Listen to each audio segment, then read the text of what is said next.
네, 안녕하세요. 로봇공학 맥락에서의 선형대수, 두 번째 시간 시작하겠습니다. 저희가 직문수 렉처노트 1에 대해서 저번에 그 디스커션을 진행했는데, 오늘은 2에 대해서 디스커션을 진행할 예정이나, 어, 이전에 진행했던 1, 2를 같이 보고, 그리고, 예, 보기로 하겠습니다. 그리고 추가로 부창규 선생님께서 발표해 주실 내용이 추후에 있다고 하셨으니까 잠깐 들어보면 좋을 것 같습니다. 네, 그러면 그 화면 공유 시작하겠습니다.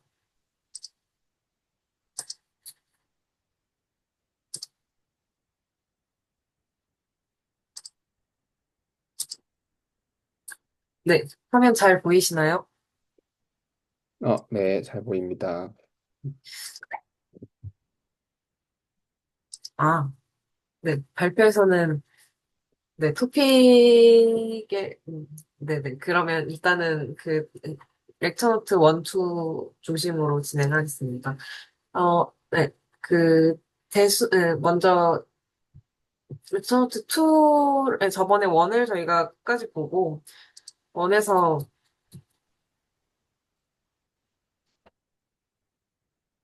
다음 시간을 위한 질문들, 자연수집합의 수학적 정의가 뭔지, 그리고 1 더하기 1은 왜 2인지, 그리고 마이너스 1 곱하기 마이너스 1은 왜 1인지, 를 봤는데요. 오늘 렉처 노트에 그 답들이 있는 것 같습니다. 일단 처음부터 보면 이제 이 렉처 노트는 대수학에 대한 오버뷰, 그 스타트 같은 느낌인데요.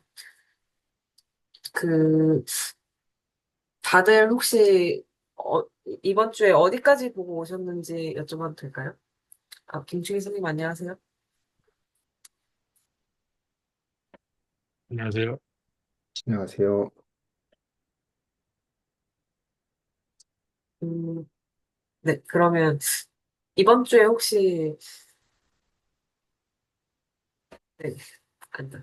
일단, 그러면, 렉처노트 2, 디스커션을 진행하기 전에 렉처노트 2에 대해서 각자 감상이라던가 아니면 좀 불편한 부분들이 아니면 좀 신기한 부분들이 있었는가? 그런 거에 대해서 저번 주처럼 말해보고, 그 중간중간 서로 그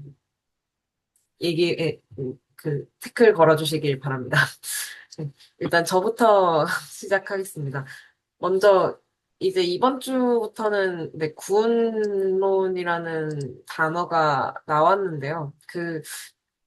이제 여기 첫 페이지에서는 대수학이랑 뭐 되게 유명한 5차 이상은 근의 공식이 없다는 얘기, 뭐 이런 얘기가 나오고, 그리고 여기서 다양한 계산들이 나오는데, 어, 이 6, 7 수식들을 외우거나 전제하지 않고 바로 각 우변이 되어야 하는 트릭이라는 게, 일단 좀 너무 익숙하다고 해야 되나? 그러니까 우변의 계산이 각, 그, 계산을 좀 그래도 해본 계산들이라서 사실 이게 어떤 트릭이라고 얘기해야 될지 조금 의문이 있긴 했었는데, 6번하고 7번을 보면 이제 6번의 우변은 2차항에 A씨가 있고, 0차항이 B이고, 가운데 1차항 같은 경우에 AD 플러스 BC 뭐 이렇게 되어 있죠. 그 다음에 그, 세 번째는 3차항이 개수가 1이고, 그, 좌변에서 변수 x가 개수가 없게 세팅되어 있으면 2차항과 1차항 그리고 0차항에 이런 약간 이, 이 어쨌든 일창이 제일 복잡한 모습을 보여주고 있는데요. 그래서 이 개수를 빠르게 생각해낼 수 있는 트릭이라는 게 뭔가 트릭이라고 얘기해도 되는 것일까라는 생각을 좀 했습니다.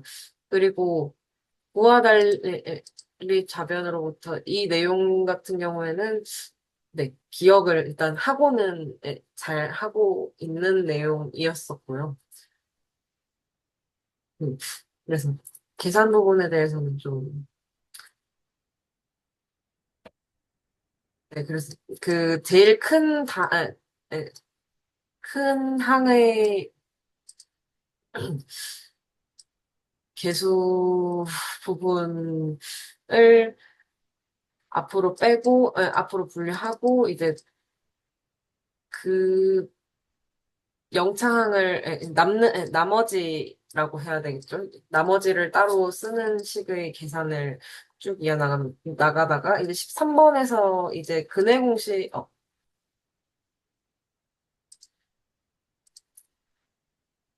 근해 공식을 증명하게 됩니다. 근해 공식을 증명이 아니고 유도하게 됩니다. 그래서 13번과 14번 같은 경우에는 이제 8번과 9번처럼 좌변에서 우변, 우변에서 좌변을 그 유도하는 내용이고, 그래서 근해 공식에서 2차 방정식의 근해 공식이 나오고,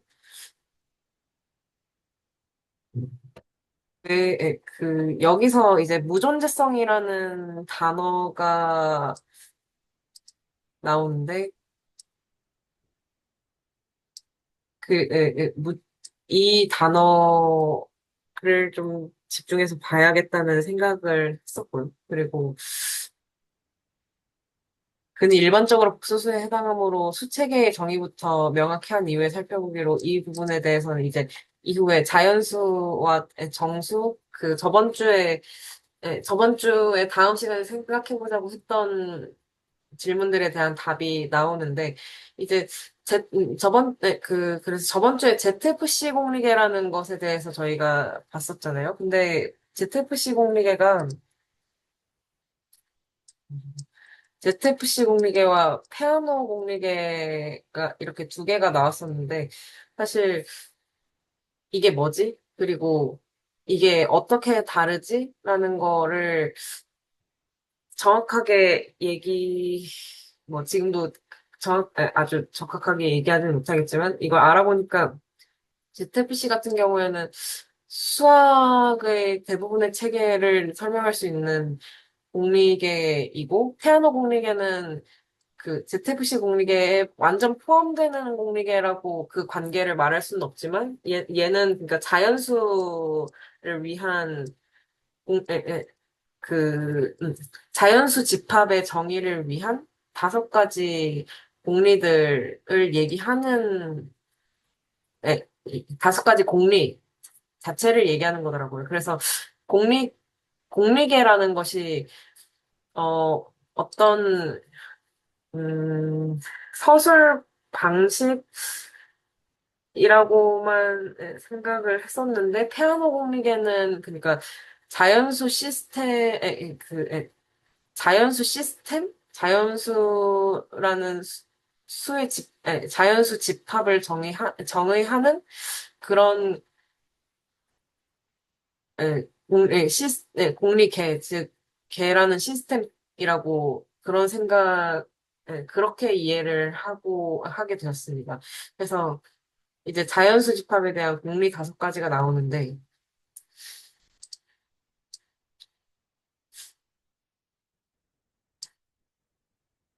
근데 이거는 피아노 공리계를 그대로 따라가더라고요. 그래서 그 여러 가지, 사- 어, 그, 그러니까 이게 여러 가지 상황을 전체적으로 다 나열하고, 그 다음에 거기서, 그 계승자라는 개념, 그리고 계승자가 있을 때 다양한 상황, 그 다양한 상황에서 어떤 상황들을 배제해서 그 자연수라는 집합을 정확하게 정의를 하더라고요. 그리고 이제 덧셈이라는 연산에 대한 그 A와 B 라인이 나오는데요. 이 A와 B라는 라인이, 어, 이게 지금 얘기하면서 생각이 난 건데, 연산에 대한 정의인지 아니면은 이 성질 자체를 공리라고 할 수 있을지는 잘 모르겠습니다. 그리고, 네, 여기서 이제 자연수 집합을 페아노 공리계 다섯 가지의 공리로 규정한 다음, 그 1 더하기 1은 2이다라는 것을 그러한 자연수 집합 다섯 가지 공리를 바탕으로 정의된 자연수라는 집합과 그다음에 덧셈 A, B로 정의하는데 여기서 증명에서 A가 사용된 걸 보니까 A와 B가 덧셈이라는 연산에 대한 일종의 공리가 아닌가 생각이 되고요. 그 2 더하기 3은 5이다라는 것도 B에 대한 증명이 되고, 그리고 이제 그 다음에는 맨 마지막 질문인 마이너스 1 곱하기 마이너스 1은 왜 1인가에 대한 답변이 나오는데, 이제 정수, 그 자연수 집합을 정의했고, 그 자연수 집합에서의 덧셈을 정의했고, 그 덧셈을 정의해서 항등원과 여건의 정의가 나와서, 네. 이제 곱셈의 정의에서 또 역시 피아노 공리계를 사용해서 A와 B를 세운다고 하는데, 그, 이런 연산 X를 곱셈이라고 부른다고 한다. 그 다음에 곱하기 마이너스 1은 1의 증명을 그러한 A와 B를 사용하여, 음, 사용하여 A와 B 그리고 덧셈에서 나온 항등원과 여건이라는 개념을 여건의 정의를 적용하여 도출해내게 됩니다. 증명하게 됩니다. 그래서 곱셈의 정의로부터, 네, 곱셈 항등원은 1이고 0이 아닌 정수 x의 여건을 x분의 1이라고 표기할 것이다 라고 하는데, 저는 이 부분이, 어, 그러니까 이 부분이 안 된다는 거는 사실 알고, x분의 1, x분의 1에서 0분의 1이면 안 된다는 것을 이미 너무 잘 아는 상황에서 만약에 0분의 1이 잘 정의된다면 어떤 결론이 도출될까? 이거는, 그러니까 무한히 됩니다. 라고 밖에 답변을 못 하겠던 그런 생각을 좀 했고요. 근데 만약에 정의가 잘 된다면 그 어떤 의도로 질문하신 건지 조금 궁금했었고, 네, 그래서 이제 유리수 같은 경우에는 정수 및 곱셈에 대한 한동원 및 모든 여건의 모임이라고 여기까지 그 자연수, 정수, 유리수 순서로 정의가 나왔습니다. 그래서 여기서 그러니까 항등과 여건을 도입해서 영과 음수를 설정하고자 한 이유, 그러니까 이건 어떻게 보면 저번에 자연수 집합의 수학적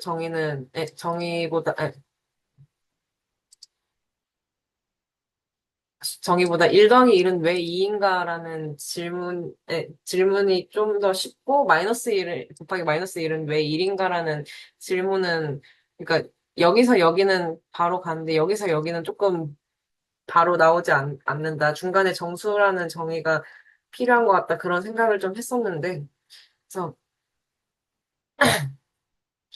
여기서는 이제 방정식의 해, 즉, 어, 함수라는, 네, 여기서는 그러니까 연산이라고 해야 될지, 함수의 해로 정의하고, 함수로 정의하고 싶다는 의도가 아니었는가라는 생각을 좀 했고요. 그래서 여기서 복소수 개념이 언급이 나오고, 이제 여기서 그 어떤 연산들을 말하기 위해서, 그 어떤 연산들을 만족하는 그런 일반화를 분이라고 한다라는 그런 정의가 나오는데, 사실 여기서는 그냥 이렇게 얘기해서 막 엄청 와닿냐면 그건 아니었거든요. 근데 뒤에서 좀 보면 볼수록 SW의 연산을 일단 뭐 별이라고 얘기하고, 여기서 결합 법칙을 만족하고, 그리고 연산 별에 대해서 항등원이 존재하고, 원소 A에 대한 역원이 존재한다면, 네, 이거를 분이라고 부른다. 그냥, 이렇게 설명하니까 그래도 좀 이해가 되더라고요. 이거 말고 다른, 이 이 연산별이 꼭 하나만, 여기 결합법칙처럼 꼭 하나만 있어야 되는, 결합법칙을 만족하는 그런 것이어야만 되는가는 경험상 아니라고 알고 있고, 이 연산별이라는 게 몇 가지 더 그러니까 여러 가지 연산을 만족하는 그런 것을 분이라고 한다고 알고 있는데, 그래서 그, 여기서는 그래도 좀 약간 계산과 함께 설명을 해서, 되어서 이해가 되는 거고요. 그래서 여기서 이제 마지막 부분에서 이렇게 회전 다이얼, 그러니까 그 시계 두 개라고 해야 되나? 약간 하나는 좀 간격이 좁은 다이얼, 뭐, 간격이 넓은 다이얼, 약간 그런 식으로 봤었는데, 이거를 그러니까, 그 일을, 지금 이렇게 표현해서 뭔가 복소수라는 것을 좀 약간 필요성도 그렇고, 직관적으로도 어떻게 이 다이얼의 조합이 되는가? 그게 약간 뭔가 오는 것 같다라는 생각을 좀 했었습니다. 그래서 여기서 지금 오차항이 왜 되느냐, 뭐 이런 얘기가, 아벨이랑 갈로아가 n차다항식 근의 공식이 한 5차 다항식 이상부터는 이제 존재하지 않는다. 그거를 정의했다고 하는데요. 그래서 여기서 다이얼을 돌리는 행위라는 그 상상이 일단 놀라웠는데, 그게 1대1 대응 함수를 합성하는 것. 그러니까 합성이라는 연산이라고 해야 되나? 아니면 이건 역시도, 음, 그, 어쨌든 합성이라는 연산을 한다? 뭐 그렇게 얘기를 해야 될지, 아니면은 뭐 저번 주에 얘기했던 1차 논리로 서술할 수 있는 어떤 뭔가의 행위를 한다, 뭐 그런 걸로 얘기를 해야 되는지 모르죠. 어쨌든 이런 식으로 볼 수 있다는 게 좀 굉장히 재밌었고, 근데 이 오차당식의 근해 공식이 존재하지 않는다. 이 부분은 너무 당연하지만, 그러니까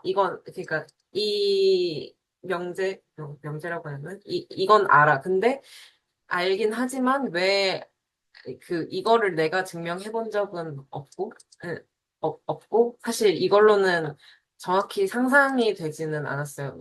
그리고 대칭군이라는 거라든가 아니면은 단순군이 뭔지, 모르겠어서 좀 한번 슬쩍 풀서봤는데 솔직히 이해가 좀 어려웠고요. 좀 더 찾아봐야 자세하게 보든가 아니면 군에 대해서 좀 더 배우고 알아봐야 아니, 이해할 수 있도록 노력해봐야 될 것 같고요. 그 다음 질문으로 함수의 정의는 무엇인가라고 했을 때, 그, 그러니까 이거를 딱 당장, 저는 일단 3가 아니고 2, 렉처 2까지만 봤지만, 함수의 정의를 렉처 2까지 봤을 때 뭐, 내가 원래 알던 정의가 아니고, 여기서, 여기까지 봤을 때 정의를 하자면, 음, 그러니까 어떤 공리계에서 그 정의된 연산이, 에, 연산이라고 보통 할 수 있나? 연산을 함수라고 해도 되나? 뭐 좀 약간, 변수들이 있고, 변수라는 그 집합들이 있고, 집합에 대해서 어떤 관계성이 생길 때, 그 관계성 자체를 함수라고,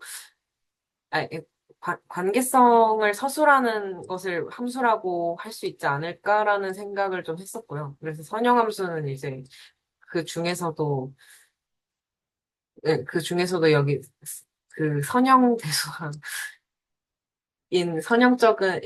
대수학을 공부하는 것이다라고 했는데, 어떤 연산들 중에서 선형적인 연산을 만족하는, 선형적인 관계를 만족하는 관계로 서술할 수 있는 집합들? 뭐 약간 그 집합들 사이의 관계를 선형함수라고 할 수 있지 않을까. 그리고 행렬을 들어봤다면 선형함수와 행렬은 무슨 관계가 있느냐. 네, 그러니까 행렬을 선형 방정식을 서술할 수 있죠. 그래서 뭐 그 행렬도 들어봤고, 선형 방정식, 선형 함수, 뭐, 선형 대수학 다 봤는데, 이거를 내가 바로바로 언어로 말할 수 있는가? 그리고 렉처노트 1에서 봤던 뭐 공리계라는 그런 개념들을 사용해서 그 안에서 서술할 수 있는가? 그거는 네, 일- 좀 어려웠습니다. 네, 저는 일단 여기까지 얘기하고 혹시 코멘트 있으면 부탁드리겠습니다.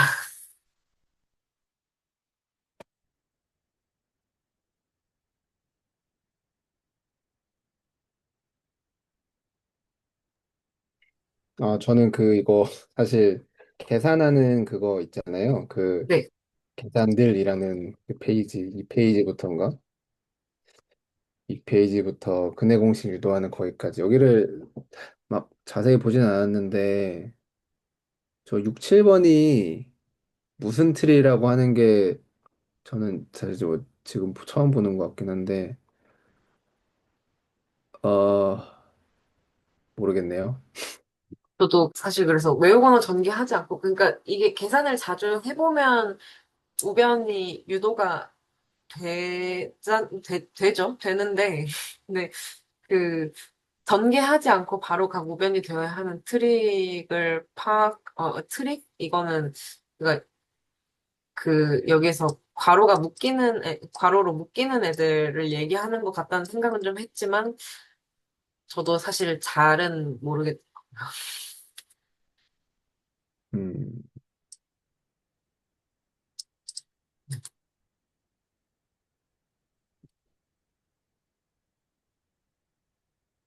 음. 이항계수? 그러니까 이항계수가 아, 뭐였죠? 이항계수가 뭐였죠? 무슨 뭐 하겠습니다. 해보겠습니다. 저도.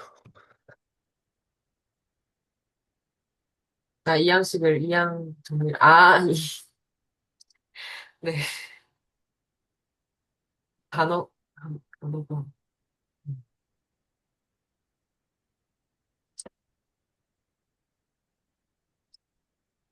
네, 아마도 이 조합론적으로 얘기되는 그 이항계수가 맞는 것 같습니다. 저는.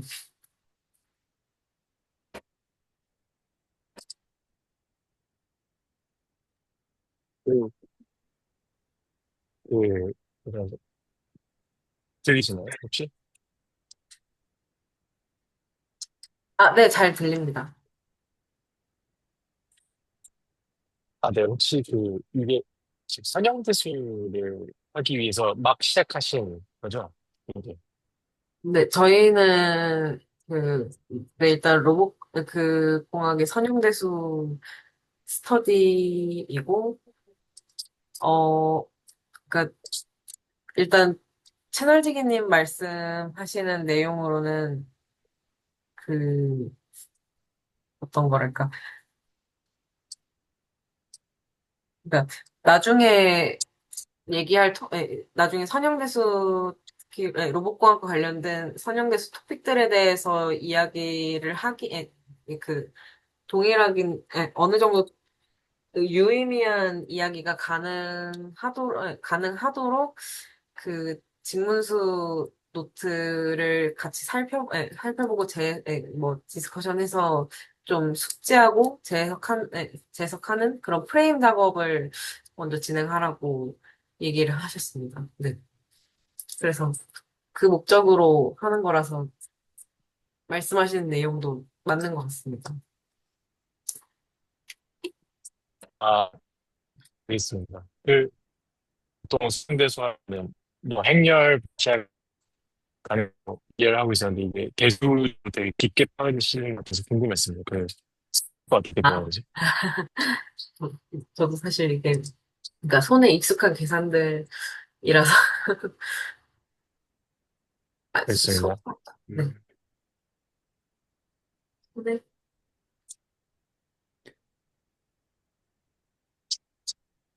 그리고 9번을 또 보면서 네, 이제 그러니까 이거는 좀 이제 그냥 저희가 다 아는 건데 전개는 쉽고 인수분해는 어렵잖아요. 네. 아, 그것도 그냥 이제 막 던지자면은 왜 그럴까 하는 생각이 드는데 왜 답은 없을 것 같습니다. 그냥 그런 생각이 들었습니다. 음, 한쪽 방향이 전개가 훨씬 더 쉽고 뭐 인수분해가 어려운데 네. 잠시만요. 네.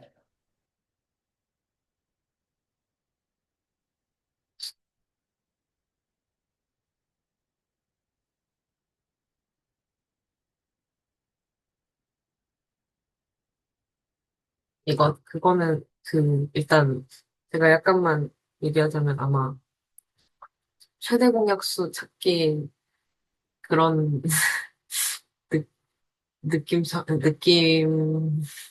네, 아닐까. 네. 네. 네. 그런 그렇군요. 제가 좀 더 생각해 보겠습니다. 저도, 네, 감사합니다. 음,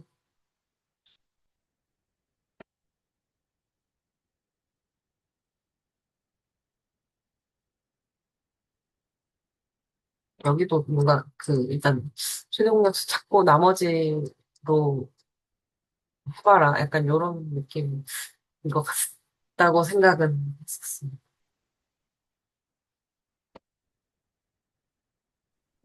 들리시나요?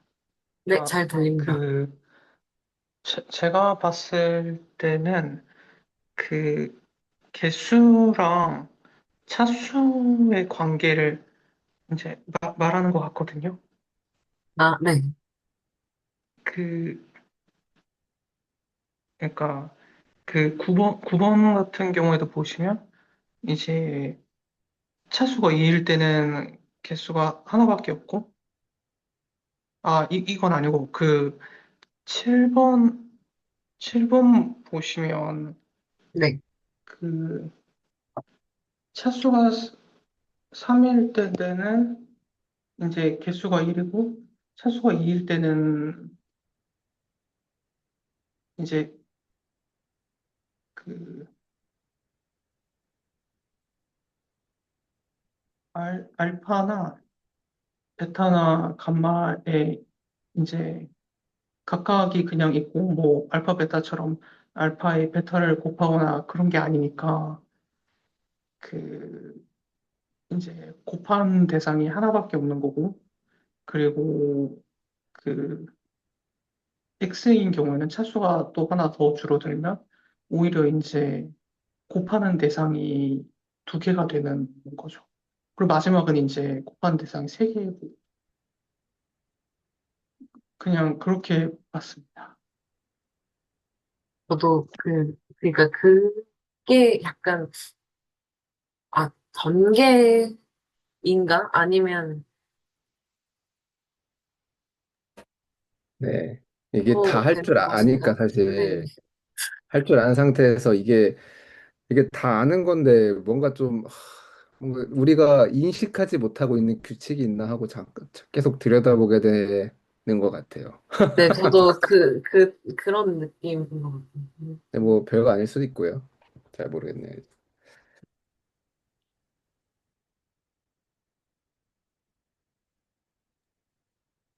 원래 직문서 참여하시는 김홍철 선생님이 오셔가지고, 이미 아마도 직문서 사기는 여기 진도 나갔을 거거든요. 그래서 직문서 사기에서 어떤 답을 내셨는지, 다들 어떻게 내셨는지 한번 들어보면 좋을 것 같은데. 아쉽네요.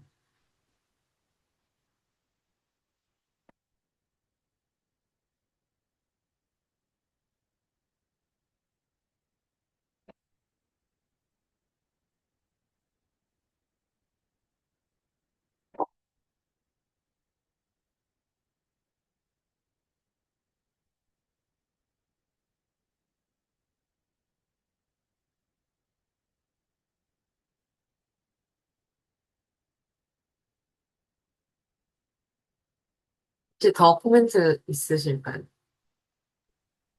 아, 그러니까 제가 지금 저도 지금 이제 제대로 이 얘기 듣고 보니까 저도 노트를 사실 제대로 깊게 생각은 안 해본 것 같은데 그냥 이제 듣다 보니까 또 드는 생각은 다른 건데요. 그 피아노 공리 할 때 뭐 자연수랑 곱셈을 정의하잖아요. 엄청 네, 간단하게. 그러니까 네, 그 자연수를 이제 뭐 5개 공리로 정의하고 그 다음 이제 덧셈도 정의하고 그리고 곱셈도 정의하고. 근데 저희가 이거 덧셈이랑 곱셈이란 연산에 그 교환 법칙이랑 결합 법칙이 그 잘 성립한다는 건 알고 있잖아요. 네.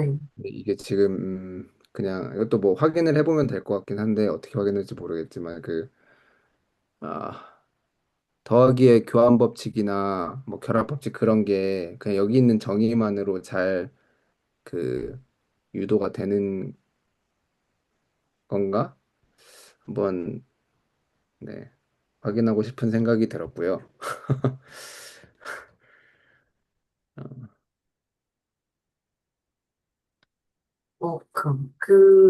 그러게요. 그거 같은 경우에는 지금 좀 생각을 일단 해보자면, 여기서 A랑 B라는 게 덧셈이라는 연산 정의를 위한 공리, 공리라고 한다면, 공리는 아닐 수도 있고, 어쨌든 그런 거라고 한다면, 여기서 n 플러스 m 프라임, n 플러스 1은 1 플러스 n이라는 게 나와야 되는데,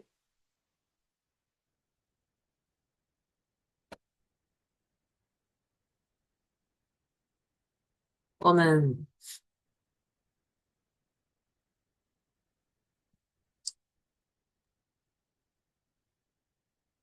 음,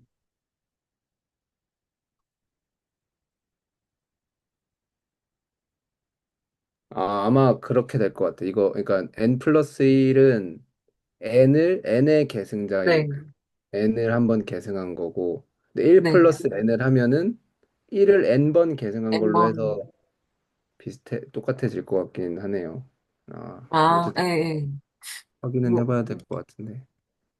여기 이 부분을 보면은 이제 아마 2 더하기 3은 1의 계승자, 그 다음에 1의 투 계승자는 여기서 이제 B를 사용해서 1의 이러한 계승자라고 만드니까.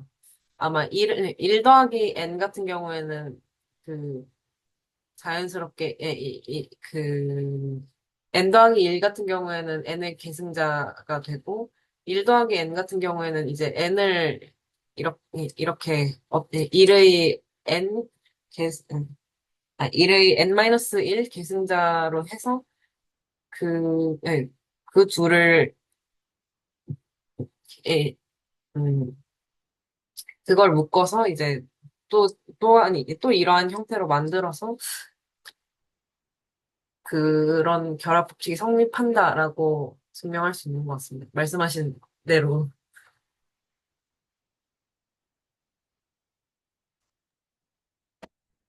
그렇군요.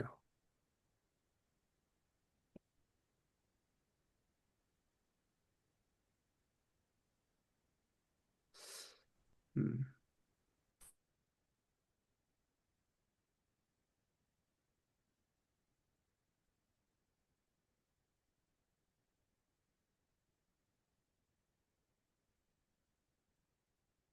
다른 분들은 다른 코멘트 있으실까요?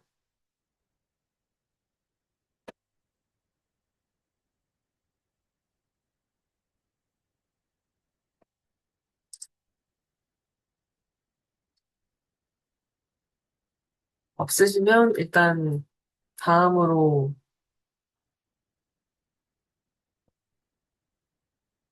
창규 선생님 혹시 이번 주 감상을 말씀해 주실 수 있으신지.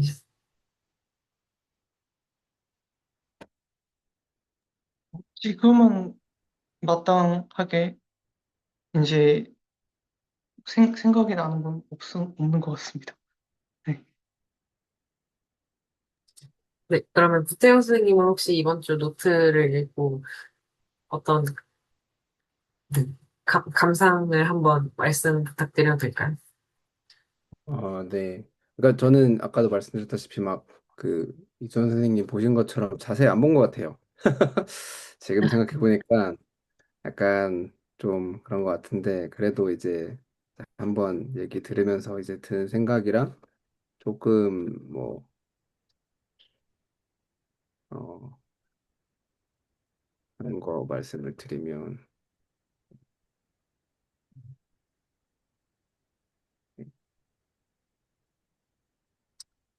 잠시만요.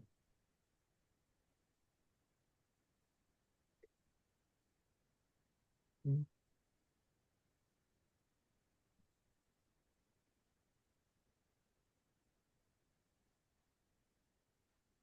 잠시만요. 죄송합니다.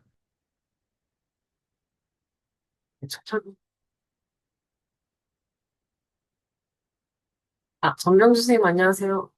전명주 선생님은 혹시 이번 주 렉처 노트 2를 읽고 뭔가 감상을 말씀해 주실 수 있나요? 지금 그 바뀐데 지금 좀 바뀐 했는데 이따가 좀 말씀드리겠습니다. 네, 감사합니다. 그 일단은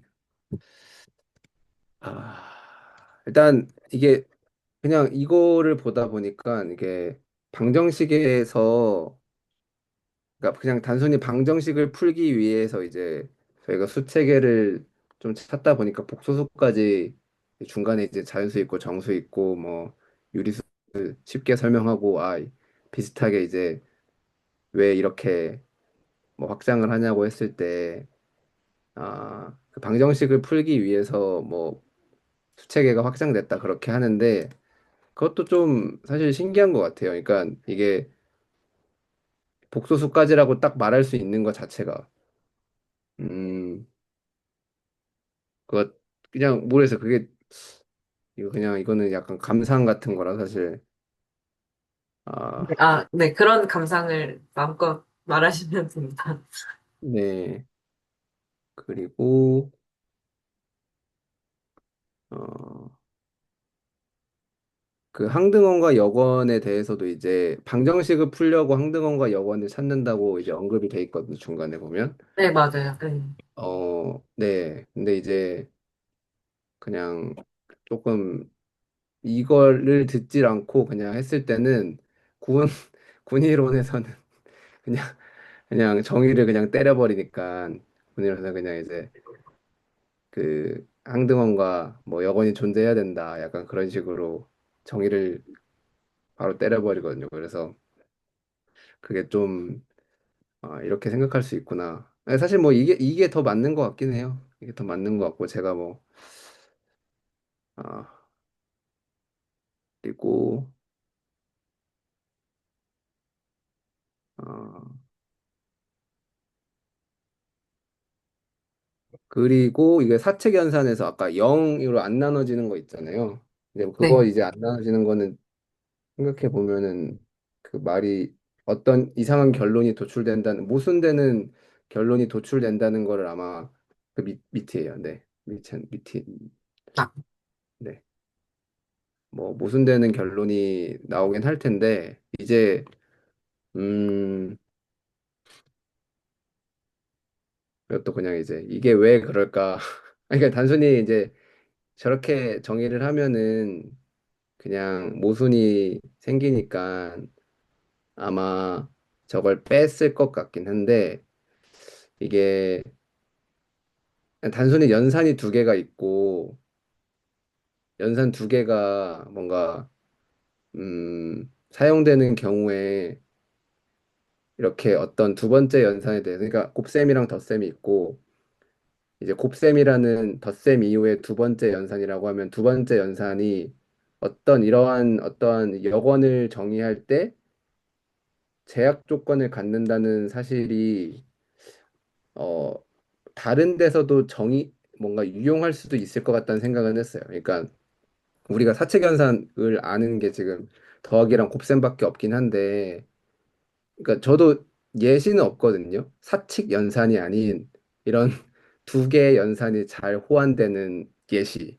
저는 몰라요. 근데 모르는데 이제 그 다른 게 있다고 하면 이제 거기서도 이렇게 두 번째 연산이 어떤 여건이 이런 방식으로 아 곱셈의 여건 그러니까 곱셈에서 이제 0의 여건이 없는 거죠, 지금. 0의 여건이 정의되지 않는 그런 게 비슷하게 나타난다면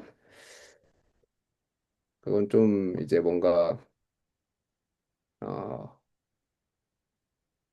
뭔가 여기서 곱셈에서 0의 여건이 정의를 안 하는 게 좀 더 보편적인 거, 여기서만 특수한 게 아니라 뭔가 그럴 것 같다는 생각을 했습니다. 아, 네. 그래서 네, 오늘 좀, 그러게. 곱셈, 근데 곱셈에서 그 여건이 정의되지 않는 수인 0이 그러니까 그 0이 있는데, 그러면은, 그럴 경우에는 곱셈을, 부, 아,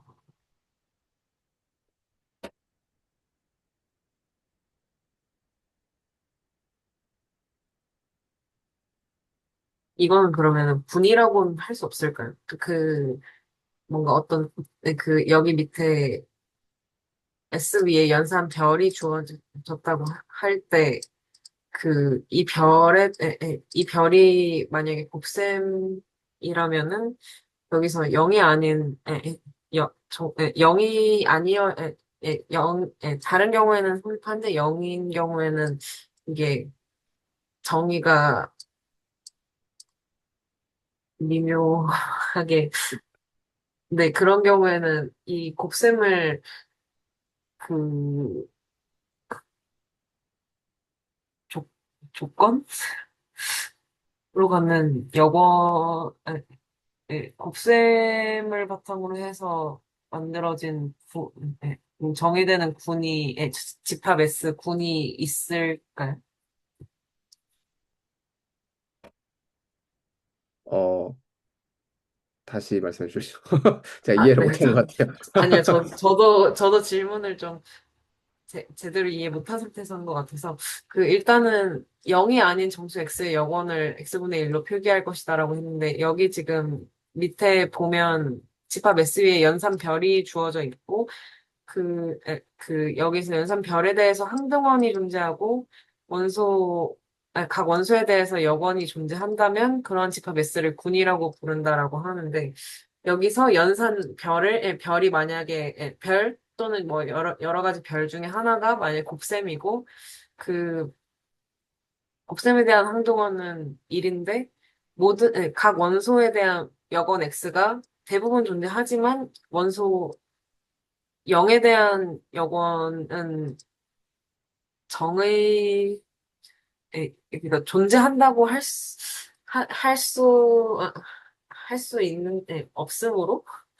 그러한 집합 S를, 아니, 그 분이라고 부른다, 그러니까 그 분이라고 할 만한 집합 S가 있을까가 궁금해져서. 그러니까 어, 이 연산 별이 곱하기인 경우가 있을까요? 그러니까 저 별이 아니라 우리가 아는 정수의 곱하기 그런 거 말씀하시는 건가요? 네. 그거는 그냥 그렇게 하면 될 것 같아요. 그러니까 그 저희 그냥 만약에 정수랑 곱하기 연산만 있는 세상에 있다고 하면은 그냥 그거를 군이라고 부를 수 있을 것 같거든요. 아, 잠깐만요. 아, 음, 아니네. 아, 잠깐만요. 아, 잠깐만. 아, 이거 맞네요. 이게 죄송해요. 제가 각 원소 A니까 곱하기는 아니겠네요. 아닌 거죠, 그, 그렇죠? 네, 그런 것 같다는 생각이 들었어. 음, 음, 곱하기 아닐까요? 아니, 그냥 연산자일 거예요. 네. 그, 뭐, 도셈이든 곱셈이든, 뭐, 뭐, 아니면 다른 어떤 다항식 전개하는 규칙을 가진 어떤 연산자가 되든, 뭐, 예를 들어서 뭐, A 플러스 E 플러스 A로 정의할 수도 있을 것 같고, 저 연산자를. 네, 그렇습니다. 네, 그 제가 이해한 이순 선생님 말은 제가 말해도 되는지 모르겠는데 그 곱셈 연산은 지금 모든 원소에 대해서 여건이 존재한다고 하는 게 아니라 0을 뺐잖아요. 근데 이제 군의 정의에서는 모든 원소에 대해서 여건이 존재해야 되니까 곱셈이라는 연산자를 가지고 이걸 군이라고 칭할 수 있느냐라는 거죠. 왜냐면 그냥 말하는 걸 봤을 때는 정의를 만족 못 시키니까요. 네, 정확하게 정리해서 설명해 주셨습니다. 제 질문을. 근데 감사합니다. 이거를 보려면 아마 이게 왜 0분의 1로 했을 때 모순이 발생하는지를 봐야 될 것 같긴 해요. 그러니까 네. 이게 그냥 연산이 두 개 있어서 덧셈이랑 곱셈이 두 개 있어서 안 되는 걸 수도 있고 어, 왜 안 되죠? 그래서 이거 해보셨나요? 저 안 해봤는데 어떤 결론이 어디서 어디서 이상한지 봐야겠네. 안 해보고 하는 거라 해봐야겠다. 나눗셈 되는 게 아마 링이나 그런 좀 약간 군에다가 뭐 예를 들어서 이제 이건 좀 대수학적 개념이긴 한데 뭐 교환이 성립되면 이제 아벨리안 군이라고 하고 여기서는 이제 곱셈이 성립이 되면 아마 그 제 기억으로 링이라고 할 거예요. 근데 이제 나눗셈을 여기서 약간 디스커션 되고 있는 건데, 근데 어쨌든 나눗셈이 여기 곱셈이니까 곱셈을 정의해준 링을 보면 저 나눗셈이 어떤 의미를 가지는지 좀 알 수 있지 않을까 싶습니다. 음,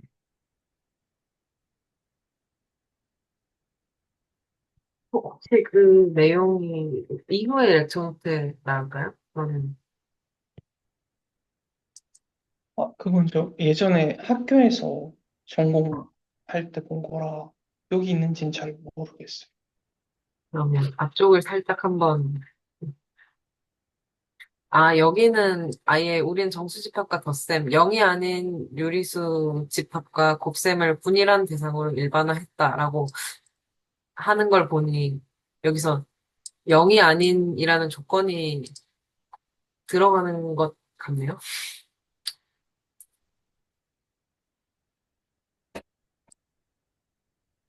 뭐 그냥 생각보다 저는 더 사소한 걸 해놨고. 수도 있고요. 네, 저는. 생각보다 사소한 걸 수도 있고. 혹시 링이라는 게, 그, 일단, 다시 돌아 LING인가요?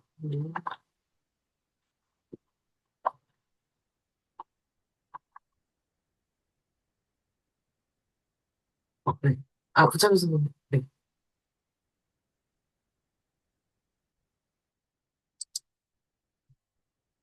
아, 링,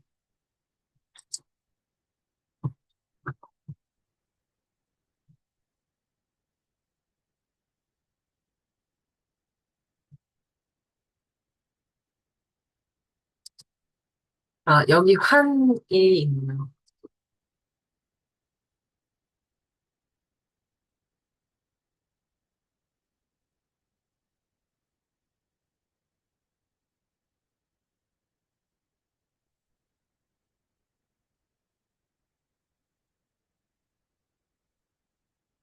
일단, 과 곱셈이 정의된 배수 구조라는 네, 부장의 선생님이 소개해 주신 환이라는 구조가 있는데, 곱셈에 대해서 아벨군을 이루고, 아, 곱셈에 대한 역어는 존재하지 않을 수 있다라고, 그렇게, 뭐라고 그러지? 정의를, 아니, 그러니까 예외를 두는군요.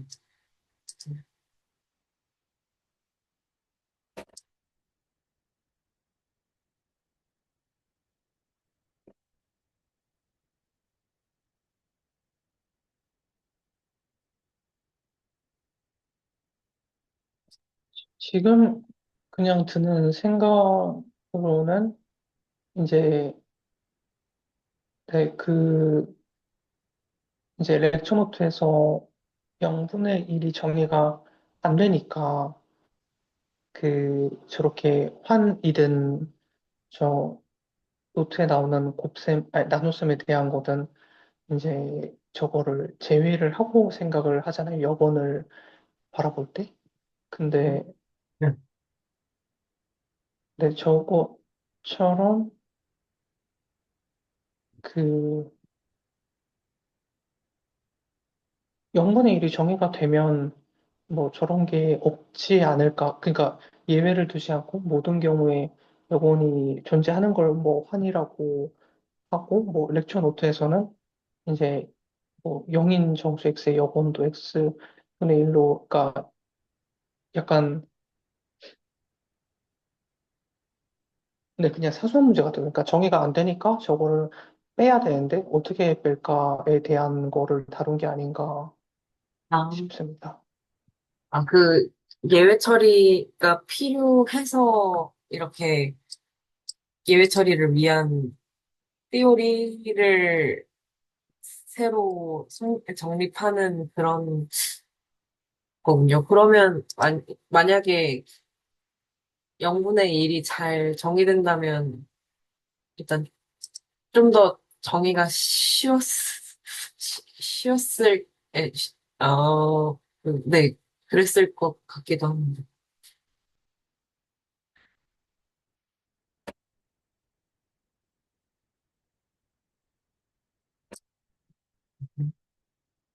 아, 근데 그러면은 0분의 1이 잘 정의되면 이제 무한대는 이- 존재했을까요? 갑자기 궁금해지네. 네, 이거는 제가 그냥 이건 뭐 0분의 1이 정의가 되면은 일단 모순이 생겨서 이 체계가 깨지는 것 같고, 네. 그래서 이걸 그러니까 이거를 정의를 할 수 없는 건 맞는데, 그러니까 곱셈의 입장에서는 사실 0은 필요 없는 놈 같아요. 아, 그러니까 곱셈의 입장에서는 전혀 필요 없는 놈인데, 이제 덧셈의 입장에서 0이 항등원이니까 필요하고, 이제 음, 그래서 저런 예외 조건이 붙은 것 같거든요.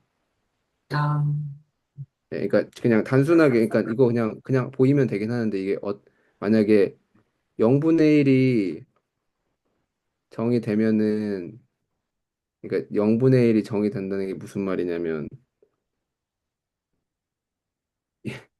이게 1이란 뜻인데 근데 이게 되면은 예를 들어 아 그냥 뭔가 아주 그냥 이상한 일이 생기는데 여기다가 그냥 뭐 그냥 1을 곱한다고 하면 아 어떻게 하지?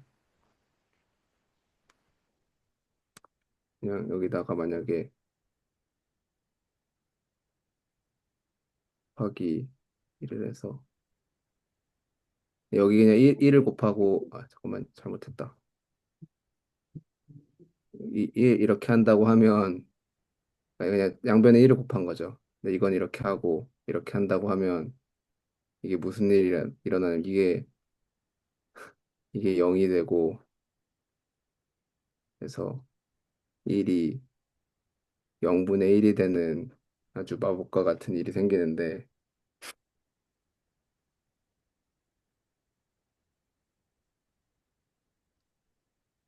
그럼 여기서 만약에 0을 다시 곱하면은 뭐 이상해져 어쨌든 여기다가 다시 0을 곱하면은 1은 1 곱하기 0이 돼서 1이랑 0이랑 같은 결론이 같아버린, 아, 네, 그래서 어쨌든 이거는 그냥 쉽게 볼 수 있을 것 같아요. 근데 그래서 이건 그냥 안 되는 것 같고, 어, 네. 어쨌든 곱셈의 입장에서는 0은 불편한 존재 같습니다. 네, 그래서 아예 제가 지금 잠깐 챗GPT한테 물어봤는데, 곱셈군을 정의할 때는 이게 다 0을 빼고 한다고, 0을 빼고 한다고 그러니까 약간 한 얘기를 하는 것 같긴 한데, 그런 얘기를 하더라고요. 그래서 왜 빼고 하느냐는 태용 선생님이 보여주신 그런 모순이 생겨서 아마 곱셈군을 정의할 때는 뺄게라고, 0은 뺄게라고 다 그렇게 하는 것 같습니다. 네.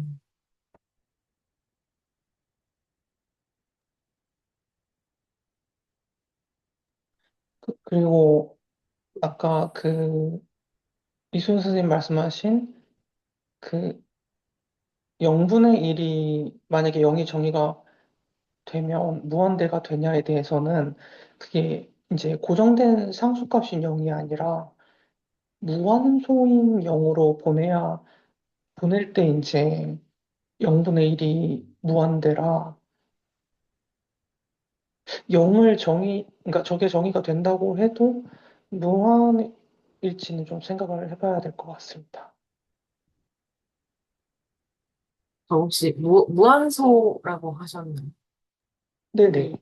그 부분을 한번 설명을, 무한소가 어떤 의미로 쓰시는, 인피니시멀,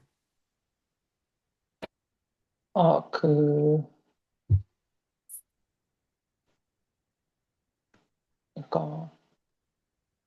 리미트, 그 x분의 1로 잡고 리미트 x가 0으로 갈 때 이제 x가 0이라서 x분의 1이 이제 무한대로 간다기보다는 이제 0에 가깝게 매우 작은 수가 되니까 아, 무한이 되는 거라서 0분의 1일 때는 저게 정의된다고 해도 이제 0이 이제 뭐 0.0001 같은 크기 개념으로서 작은 값이 되는 게 아니라 그냥 없는 거니까 0분의 1을 저게 정의가 된다고 해도 무한이 될지는 잘 모르겠네요.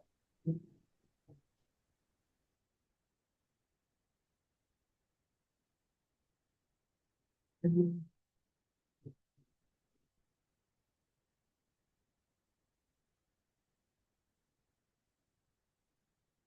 이 경우에는 규모를 좀 생각해 봐야 되는 말씀하신 대로.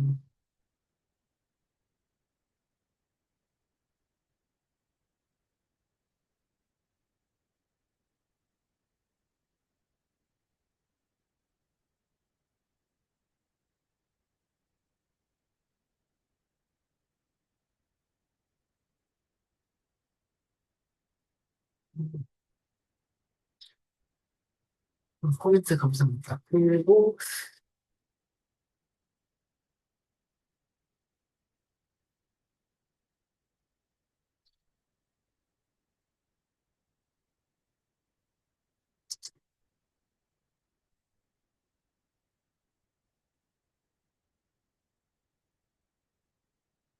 음,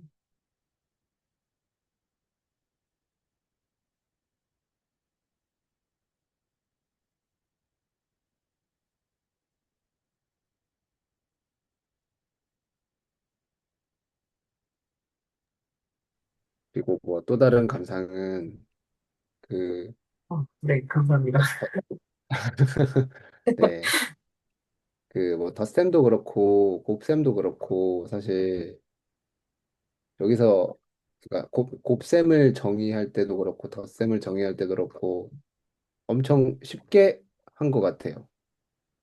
그러니까 음, 그냥 두 개만으로 여기 그러니까 두 줄이긴 한데 그 덧셈 정의랑 곱, 곱셈 정의랑 두 줄씩이긴 한데 이것도 좀 너무 간결해서 좀 어, 이렇게 간결해도 되나 이런 생각이 들기도 하고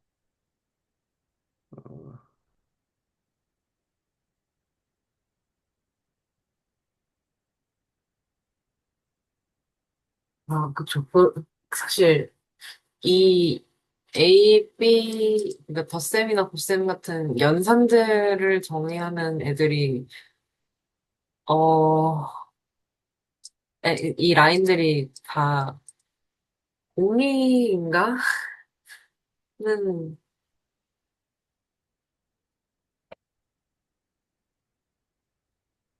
중간에 말씀하신 거 못 들었어요. 네, 여기서 덧셈을 위한 A와 B가 있고, 그, 이 곱셈을 위한 A와 B가 밑에는 곱셈을 위한 곱셈을 정의하기 위한 A가 B가 있는데, 이런 A와 B들은 그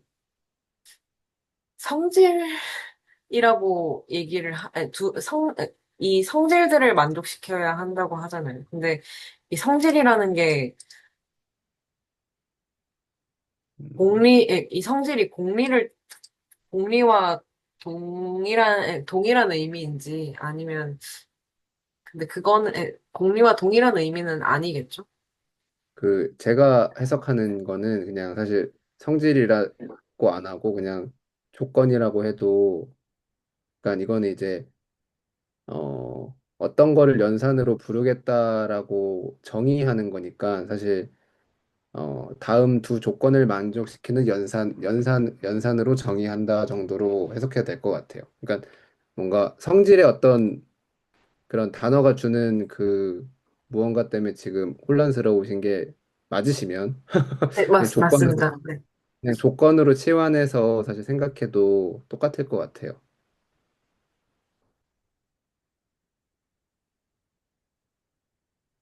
은- 아니, 그럼, 네. 그러면 조건이 이렇게 두 개로, 네, 뭔가 되는 것 같은데, 두 개로 충분한가는 저도 대형 선생님 말씀대로 조금 확신이 안 서네요. 네. 음.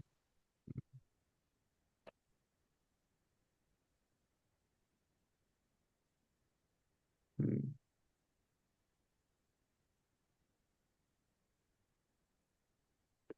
어, 음.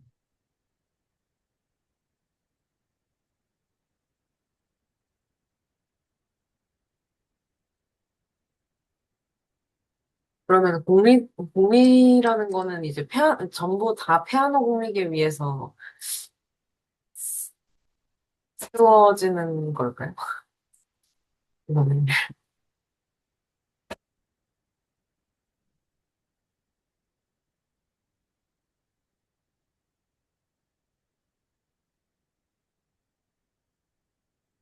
그러니까 자연수를 만드는 공리가 피아노 공리 말고 다른 공리가 있을지를 말씀하시는 건가요?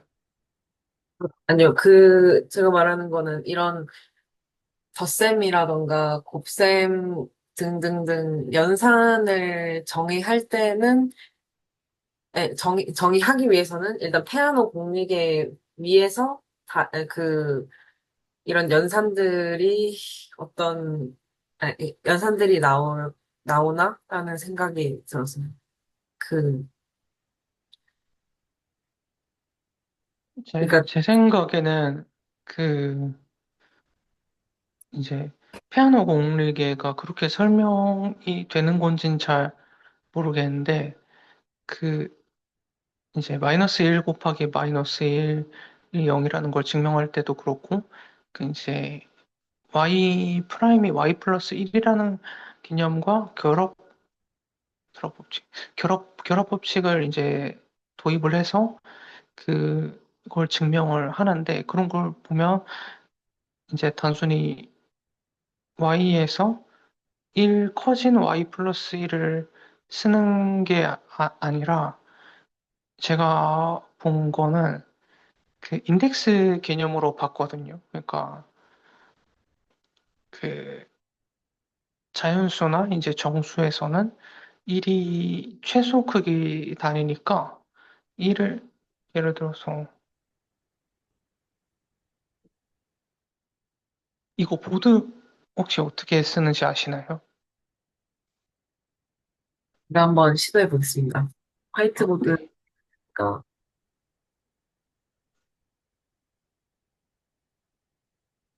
저한테도 사실 지금 그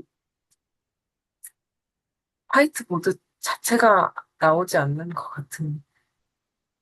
어, 어, 혹시 주석 달기로 한번 해주실 수 있으세요? 제가, 네. 잠시만요.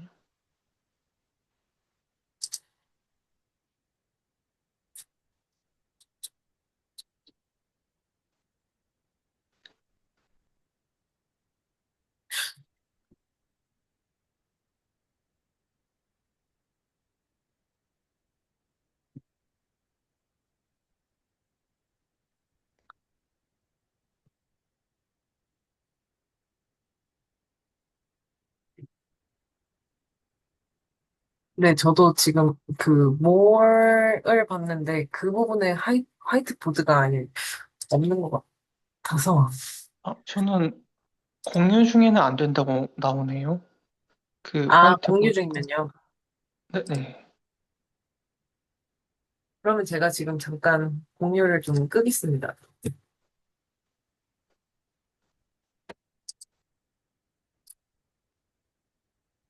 아, 네, 이제 화이트보드가 나오는. 어, 그 1번, 2, 3 이렇게 했을 때 이제 이거를 크기를 그러니까 표시하는 숫자로 볼 수도 있는데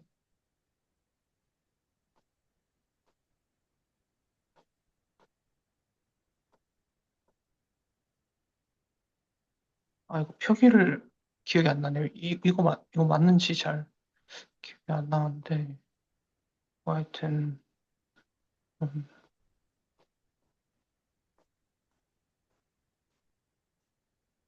이런 식으로 아, 볼 first 수가, 썰? 네. 네. 이런 식으로 볼 수가 있는데, 그러니까 피아노 공리에서 말하는 y 플러스 1이라는 게, 이게 이제 자연수나 정수에서는 이제 다음 숫자로 가주는 최소 크기 단위잖아요. 그러니까 이제 이게 말하는 게 그냥 단순히 y에서 1을 더했다는 게 아니라 인덱스를 한 칸 이제 옮기겠다는 뜻으로도 볼 수 있다고 저는 생각을 했거든요. 그러니까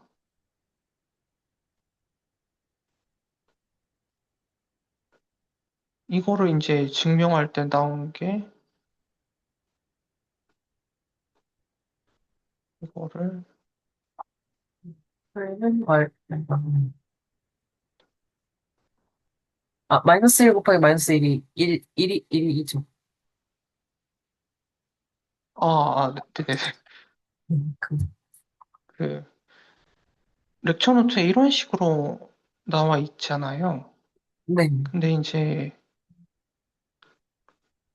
요거를 피아노 공리를 써서 요렇게 바꿔주니까 이게 여기에 들어가서 이게 잠시만요.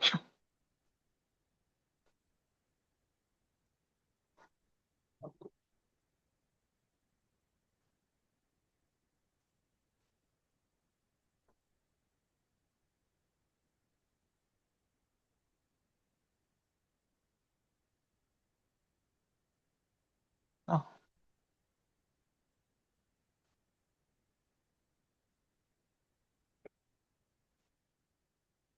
이럴 때 보니까 여기도 0이어야 되고 그럼 이제 아,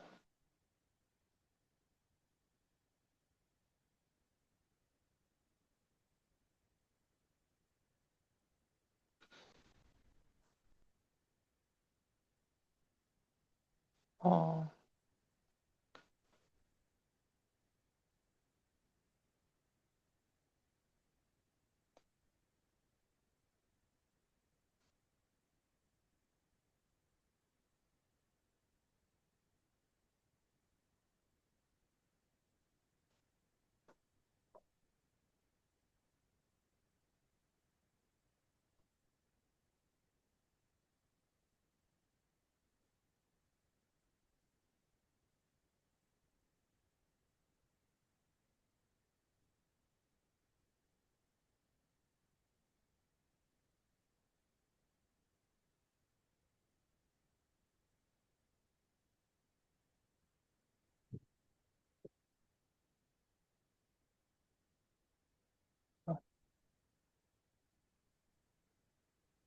하여튼 중요한 게 이제 0이 0이 이제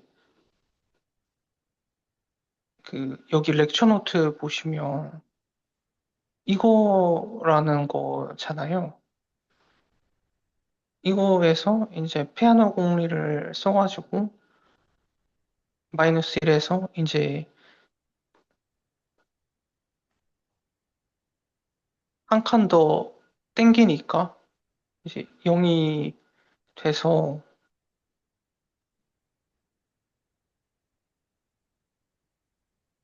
네. 그 이게 말이 꼬이는데 볼 수 있다는 거니까 결국에 저는 그러니까 인덱스를 어떻게 매핑해 주느냐가 피아노 공리로 봤었거든요.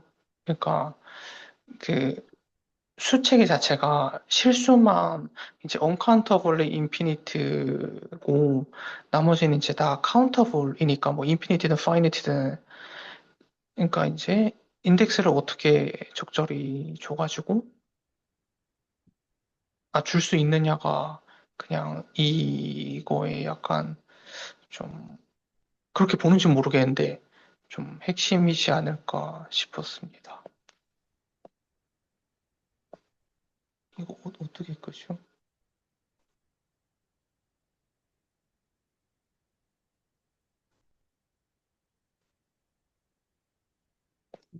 자, 그 포인트. 아까 네. 제 그 밖에 있어서 말을 못했는데 그 노트에서 좀 그 있잖아요. x 더하기 a 곱하기 뭐 x 더하기 b 곱하기 x 더하기 c 했을 때 2차 식이 전개가 되는데 그거를 전개 이용하지 않고 생각할 수 있는 방법은 그냥 직육면체가 있을 때 직육면체를 이렇게 자른다고 생각하면 돼요. 가로로 한번 자르고 세로로 한번 자르고 또 이렇게 높이로 이렇게 한번 자르면 그게 그 직육면체가 막 두부로 분할이 될 거잖아요. 이렇게 일단 이렇게 자르면 두 개로 분할되죠.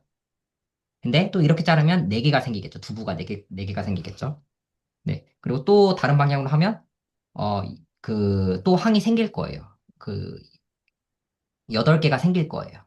그래서 그거를 직육면체의 부피라고 생각해줘서 하면 설명이 네, 그, 그러니까 어떤 초등학생이 있다고 해볼게요. 2차 곱셈 공식을 하나도 안 배웠어요. 네. 그래도 저 식을 이해할 수 있다는 거죠. 7번 식을. 그리고 6번도 마찬가지예요. 그, 6번 같은 경우는 네, 어쨌든 AX를 하나로 봐줘야 되는데, 어쨌든 어, 그 직사각형이 있어가지고, 그 가로로 한번 자르고, 세로로 한번 자르면 직사각형 4개가 있죠. 그래서 직사각형의 넓이는 각각의 직사각형 넓이 합과 같다로 보면, 오른쪽, 왼쪽 다른 관점으로 보는 거죠. 하나는 숲의 관점으로 보고, 하나는 나무의 관점으로 보면 그게 되는 거죠. 네, 똑같은 이유로 9번도 마찬가지예요. 9번도 정사각형의 넓이로 봐주면, 네, 딱 완전 제곱이 된다. 저 소리라서 그렇게, 네, 볼 수 있을 것 같아요.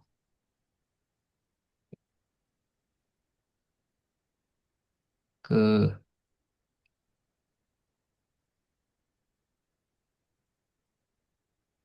네, 혹시 이해되시나요? 그러니까 9번 같은 경우는 정사각형을 잘 관찰하면 된다는 거죠. 저 혹시 6번하고 7번은 그러면 한번 네, 혹시 제가 다시, 노트 네. 잠깐 써볼 수 있을까요? 네네. 그 주석은 자유롭게 쓰실 수 있습니다.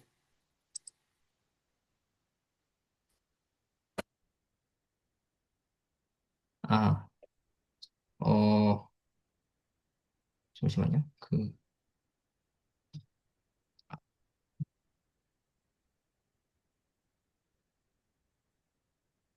혹시 제가 노트로 제가 공유해도 될까요? 아, 네네. 마우스로 쓰는 제가 게 좀 그러네요. 잠깐 공유 중지하겠습니다. 네. 네. 그,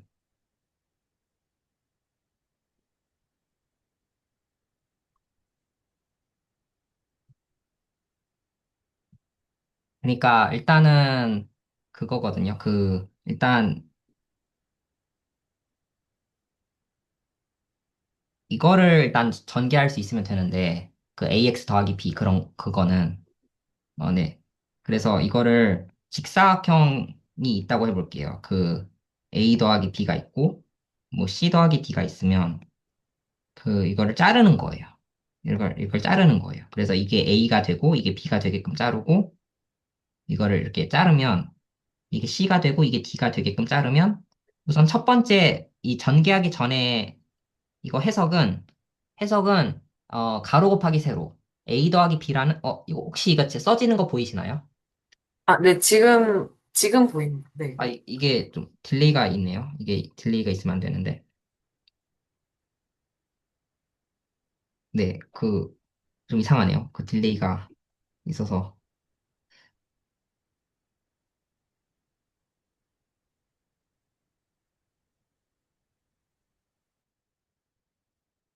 네. 제가 막 엄청 썼는데 이게 왜 안 뜨는지 잘 모르겠습니다. 한번 다시 공유해 볼게요. 네. 네.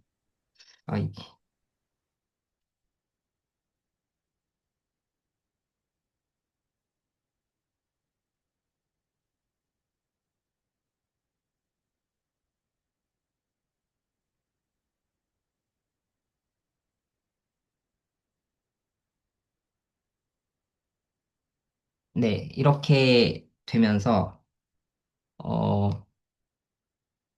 네, 이렇게 되면, 그 A 더하기 B와 그 C 더하기 D의 곱은, 그러니까 하나는 A 더하기 B가 가로고, C 더하기 D가 세로예요. 그래서 그 둘을 곱한 게 A 더하기 B 곱하기 C 더하기 D고, 그러면 이걸 전개했을 때는, 그러니까 전개하지 않아도, 그, 이 네 개의 합이라는 거예요. 이 네 개의 직사각형 넓이의 합이라는 거예요. 뭐 A, 라지 A 넓이를 보면 그게 AD고, 네, 그런 식으로 되는 거죠. 그리고 B는 AC고, 라지 C의 넓이는 BC고, 라지 D의 넓이는 BD가 된다는 거죠. 네.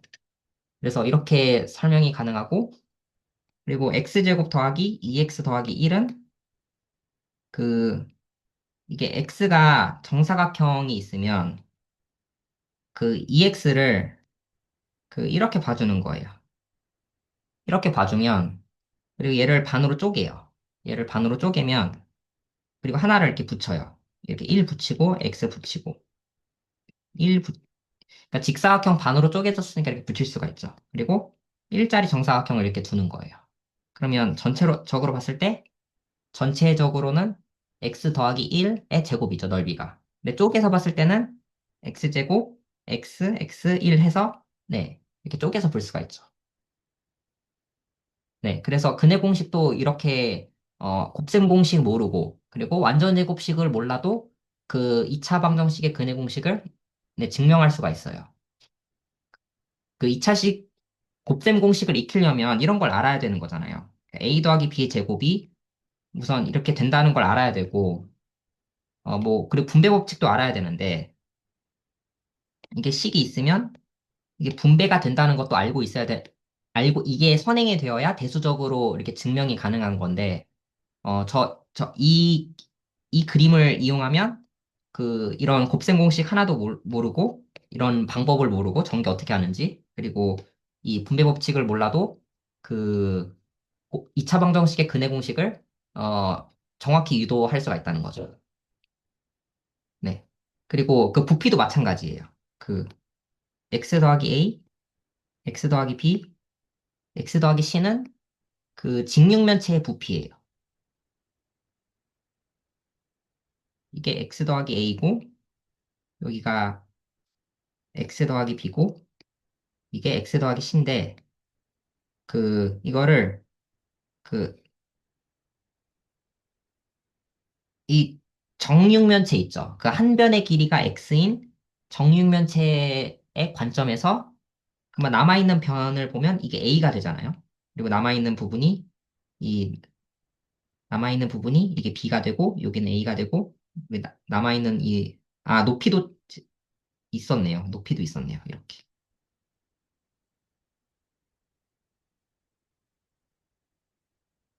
네, 그래서 이 전체가 x 더하기 c라서 이게 c라고 보면 네, 그러면 이게 있을 거예요. 이렇게 구간으로 방이 나뉠 거예요. 잘.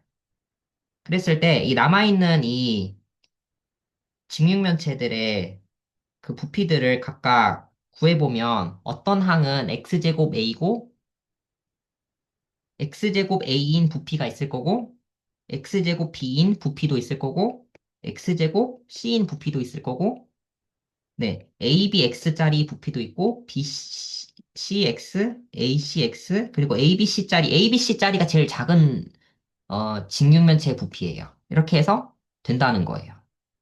네.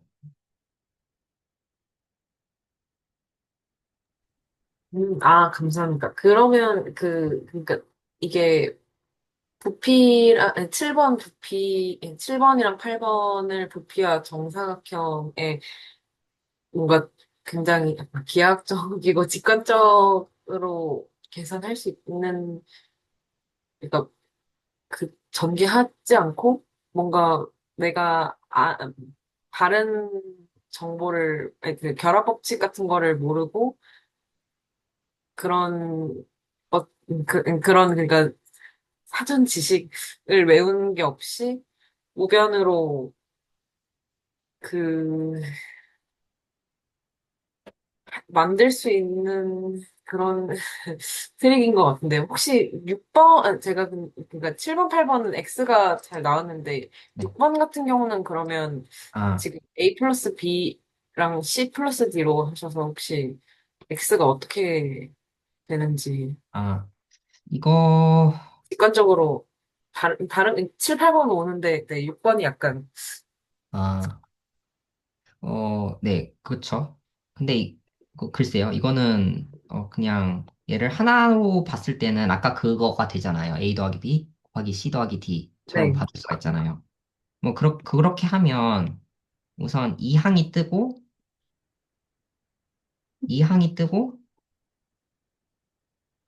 그리고 이런 항이 뜨고, BD가 뜨는 건데, 그러니까 직사각형 이렇게 있는 거예요. 이게 이 길이가 AX고, 이 길이가 CX고, 이런 식으로 보는 거죠. 근데 이 AX 곱하기 CX를 곱하는 상황이라서 이거를 그냥 문자의 곱이죠. 정의가 AC X 제곱이라고 적는 것은 사실 그냥 적는 거죠. A 곱하기 X 곱하기 C 곱하기 X를 그냥 제곱해가지고 적는 거에 불과해서 이렇게 하면 되지 않을까 싶기는 합니다. 그러니까 이 곱했다는 것은 이 길이를 스케일링 했다는 거라서 그런 의미를 가지는 건데 그 네. 일단 이걸 한 덩어리로 취급하면 그냥 똑같이 설명할 수 있지 않을까 싶어요. 아, 네. 그러니까 AX, CX를 각각 네, 하나의 덩어리로 그냥 덩어리. 보자는 거죠. 그리고 또 제가 다 기억이 안 나는데 그 0분의 1을 정의 뭐 안 하고 있잖아요. 근데 그두 가지가 다 가능한 것 같아요. 그러니까 0분의 1 자체를 그냥 무한대라고 그냥 무한소 그런 개념도 아니고 그냥 무한대 그 자체로 정의를 해버리는 거예요. 대신에 무한대를 추가시켜야 돼요. 그냥 어떤 수의 범위에 추가시켜야 돼요. 그냥 딱 별개로. 무한대는 그냥 독립적인 어떤 수체계로 인정을 해주는 거예요. 근데 그거는 좀 나아간 이야기고, 만약에 이게 모순을 일으키기 때문에 저는 안 된다고 보는 거거든요. 왜냐하면 여건의 정의가 뭐냐 했을 때, 3의 여건은, 그러니까 여건이라는 말도 잘 써야 되는데, 곱셈에 대한 여건을 얘기하고 있는 거예요. 곱셈에 대한 여건이 3분의 1로 적자는 거잖아요. 네. 그래서 그 3분의 1이라는 것은 곱해서 1이 되는 수가 곱셈의 여건인데, 그러니까 곱해서 1이 되는 게 그냥 여건인 거예요. 어떤 수. 그랬을 때, 그, 그러면 0의 여건은 0분의 1이겠죠. 곱해서 이렇게 1이 되는 거고. 근데 저희는 그것도 알고 있죠.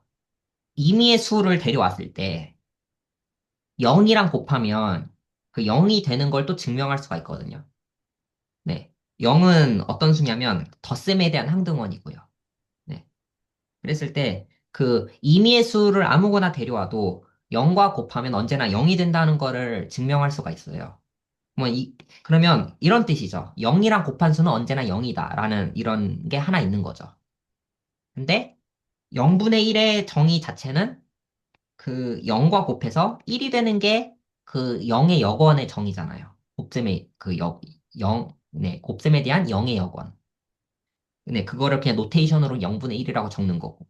근데 이렇게 되면, 어, 얘가 뭐냐라고 했을 때, 일단, 이 곱해서 0과 곱하는 건 항상 0이 되어야 되는데, 한편으로는 0의 여건 입장에서는 0이랑 곱해서 1이 되는 거거든요. 네. 그래서 이게 좀 그런 거죠. 이게 연산이, 0이랑 A랑 곱했는데 0이 되는데, 이게 아무 수여도 상관없거든요. 그래서 아무 수 중에서 0분의 1을 대입했는데 1이 된다는 거예요. 그게 모순이죠. 그래서 0과 1이 같다는 그 모순에 그 도달하기 때문에 그래서 어 그래서 제외를 시키는 것 같아요. 모순을 일으키기 때문에. 예. 뭐, 그러니까 구태영 선생님하고 권명희 선생님하고 약간 똑같이 설명을, 똑같은 생각을 해주셔서, 뭐, 네네. 네. 이것 때문에 어쨌든 모순이 발생해서,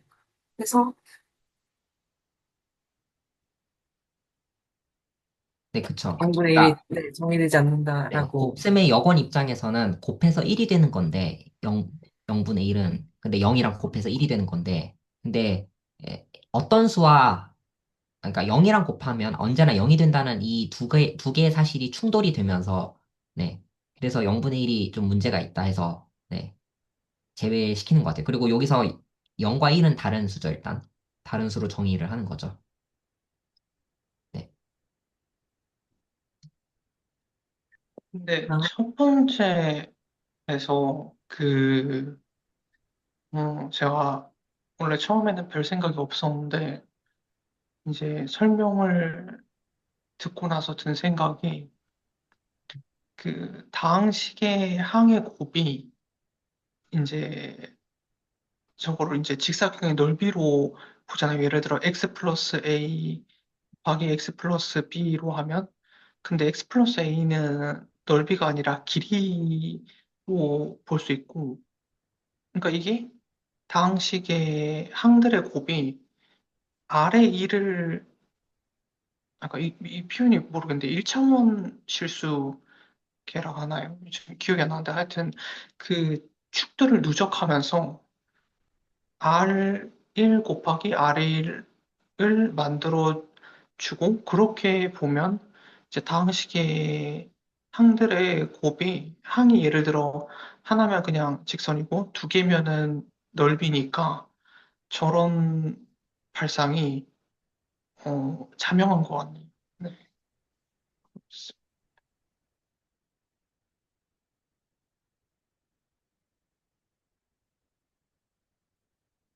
네, 그 노트를, 네, 일단 보고 싶네요. 저희 두 번째 렉처 노트요. 네, 공유하겠습니다.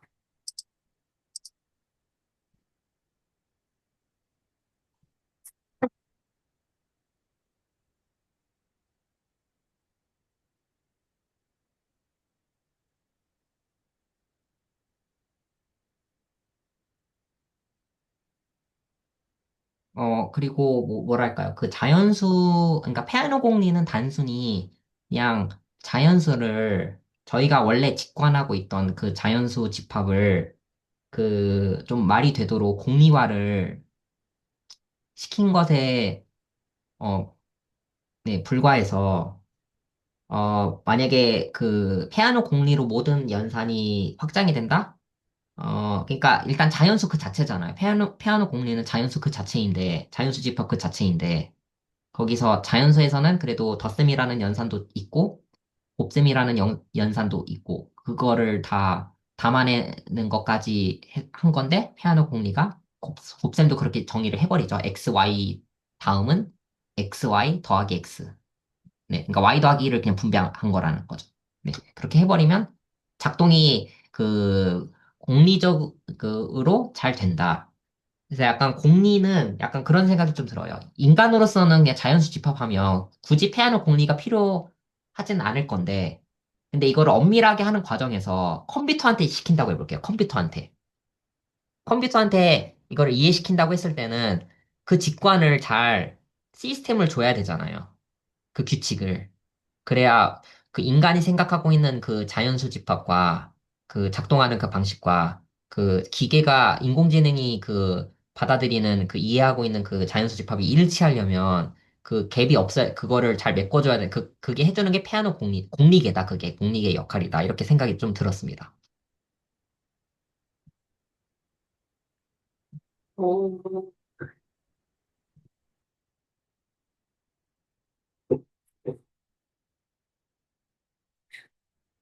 저는 그거는 살짝 약간 잘 모르겠는 게 일단 사람이 없이 이게 그러니까 컴퓨터가 없어도 이런 앱 그러니까 수학이라는 것 자체를 좀 확장하고자 한다면 공리계가 필요하지 않았을까라는 생각이 좀, 이게 근데 저번 주에 다른, 다른 분께서 말씀하셨던 내용이 잠깐, 멘트가 잠깐 기억나는데, 말씀할 때 그러니까 뭔가 이런저런 계산이 나오고, 어떤 시스템 같은 게 나오고, 그걸 나중에 뭐 정의하기 위해서 공미계라는 게 정의가 되었다. 한 1900년대, 네. 여기, 그, 네, 그런 네, 의미, 네, 그쵸. 그, 위상의 공리 하는 것도 어떤 클래스를 규정하는 일이기 때문에, 근데 이게 확장하기 위해서 어떤, 뭔가 공리계가 필요하기보다는, 그러니까 확장하기 위한 필요 조건이 공리계가 있어야 하는 건가라고 했을 때는, 그 공리계가 해주는 역할은 그 클래스를 규정하는 거라서, 오히려 좀, 이것을 벗어나지 말라. 이거 안에서 놀 수 있다. 약간 그런 얘기를 하는 것 같아요. 그래서 위상의 공리를 만족하는 그 세계 안에, 세계 위에서 우리가 하자. 근데 거기서 뭔가 일을 하다 보면 때로는 그, 그러니까 어떤 문제를 풀려고 하는데 그 문제 셋업이 벗어나는 거예요. 그 공리계 자체를 벗어나 버리는 거예요. 그래서, 어, 그러니까 공리계는 어떤 확장의 수단이기라기보다는 우리가 그거를 어느 선까지인지를 그 경계선을 인지시켜주기 위한 그 역할을 하는 게 아닌가 그런 생각이 좀 들었습니다.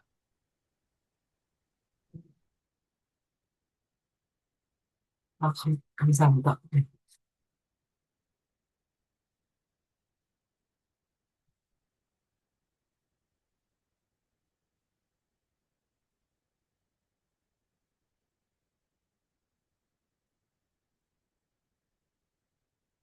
아, 일단, 혹시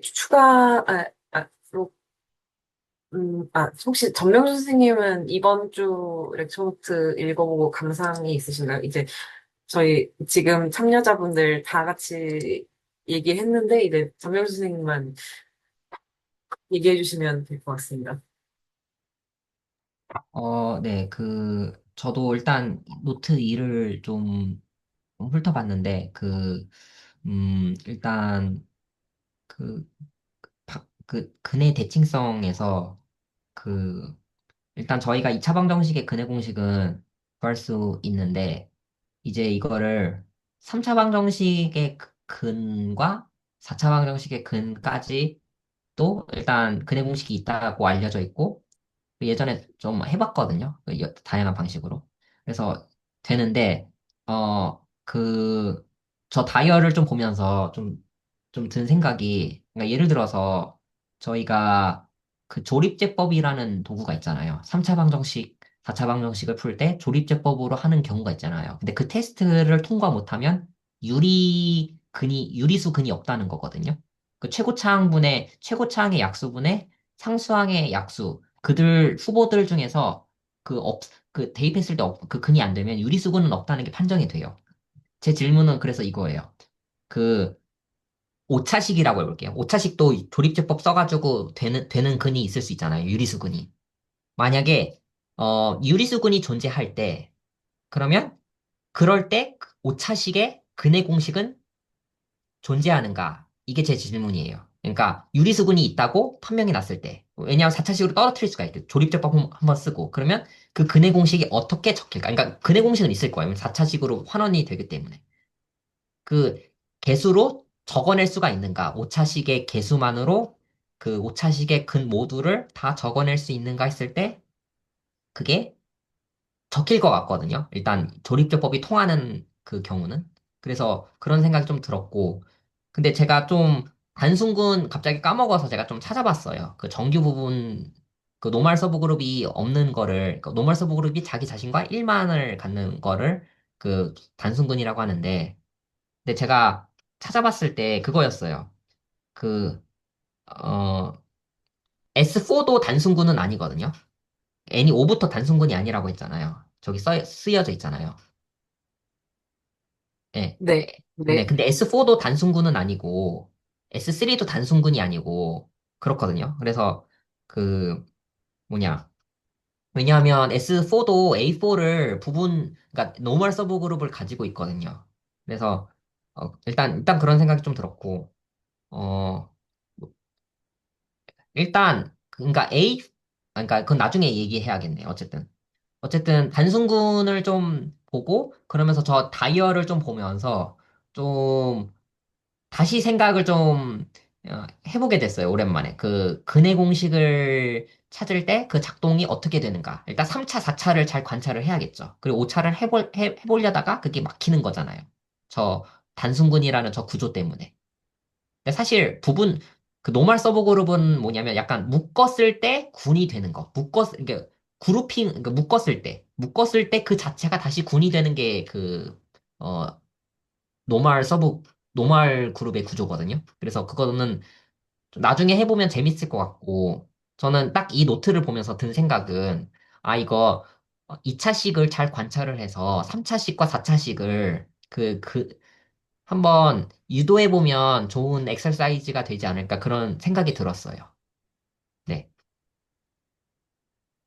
그리고 보통 더하기에 대해서도 군 얘기할 수 있고 곱하기에 대해서도 군 얘기할 수가 있는데 제가 생각하고 있는 군의 제일 자연스러운 뭐랄까 대상은 함수예요. 함수와 합성을 보는 거. 왜냐하면 저 1대1 대응에서 1대1 대응 이야기가 있잖아요. 그 위에 네. 보면 1대1을 어떻게 잘 한다.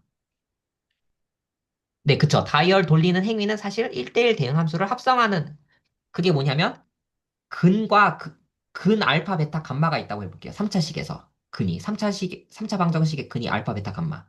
그럼 알파 베타 감마로 1대1 대응을 시키는 방법이 6가지가 있잖아요. 그 1대1 대응 짓는 방식이 3팩토리얼. 네.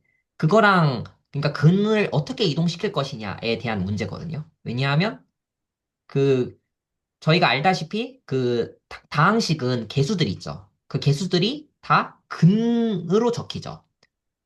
2차그러니까 2차 항은 세 근의 합으로 적히고 1차 항은 두 개끼리 곱해서 더한 걸로 적히고 상수항은 다 곱한 걸로 적히죠. 3차식에서. 그러니까 그 근데 거기서 그거를 기본 대칭 다항식이라고 하는데 알파 더하기 베타 더하기 감마, 알파 베타 더하기 베타 감마 더하기 감마 알파, 그리고 알파 베타 감마 이 식들은 기본 대칭 다항식이라고 부르는데 이유는 알파와 베타 자리 바꾸면 안 바뀌어요. 식 자체가. before, after 안 바뀌어요. 네. 그래서 그거를 이미 알고 있는 상태에서 근이 서로 이동을 하여도 다항식은 바뀌면 안 된다. 이 소리거든요, 일단은. 그래서 그거를 마음속에 담아둔 채 하는데 뭔가 오차식에선 잘 안 된다는 건데 제가 하다가 저를 못 해봤거든요, 오차식에서. 네.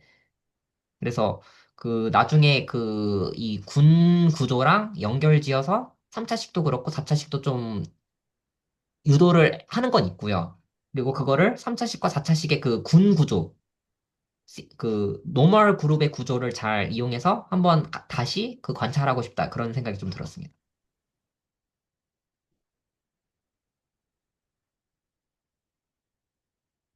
혹시 그 3차 예시 같은 거는, 그러니까 아, 계산하셨던, 네네. 네, 예시 같은 참고로, 거는 네, 고등학교 보여주실 수 1학년 입장에서도 삼차 방정식의 근해 공식을 유도할 수가 있어요. 그러니까 그런 대칭성 있어요? 아무것도 몰라도요. 저희가 알고 있는 공식이 하나 있잖아요. 고등학교 1학년 되면 인수분해 공식 막 외우잖아요. 곱셈 공식 막 외우잖아요. 근데 고등학교 1학년 수학과 중학교 3학년 수학의 차이는 3차식을 배우는 거거든요. 고등학교 1학년 때부터는 3차식을 배워요. A 더하기 B의 세제곱. 근데 그 중에서 제일 복잡한 공식이 혹시 들어보셨을지 모르겠지만 제가 불러보자면 한번 써볼게요. 여기다가. 까먹으셨을 수도 있는데 뭐냐면 이거 있어요. A 세제곱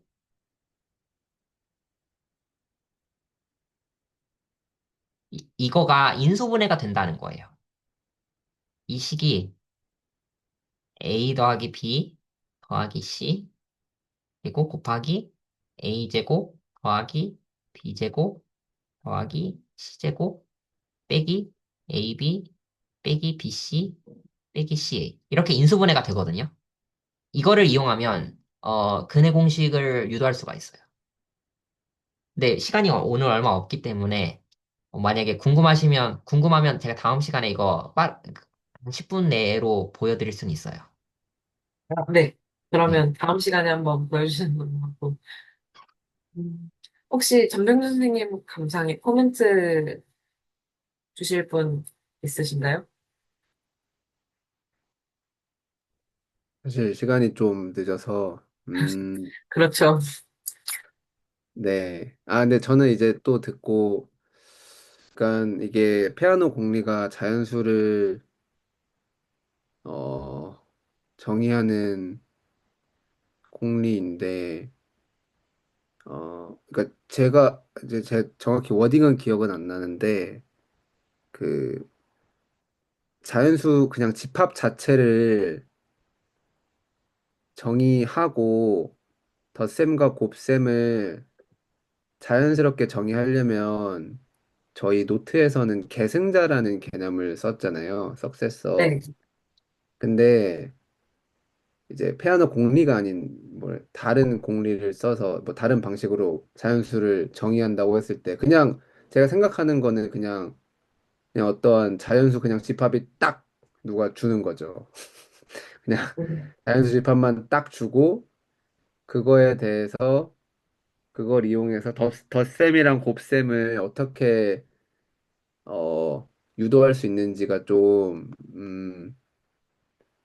고민이 되는데 왜냐면은 덧셈이랑 곱셈 유도할 때 정의할 때 이거 계승자를 썼는데 그러니까 이걸 다르게 보면은 이런 이 계승자라는 개념이 어떤 자연수 그러니까 어떤 공리를 이용한 자연수 표현에도 그냥 반드시 들어가는 자연수의 필요 조건 같은 건가? 아, 네. 그런 생각이 들었는데, 그것도 좀 더 생각을 해봐야 될 것 같습니다. 아, 일단 계승자 자체가 저는 덧셈이랑 별 다를 게 없다고 보여서 저는 제 궁금증은 저번에도 제가 그렇게 질문한 건데 덧셈 없이도 자연수를 잘 정의할 수 있을까? 우리가 직관하고 있는.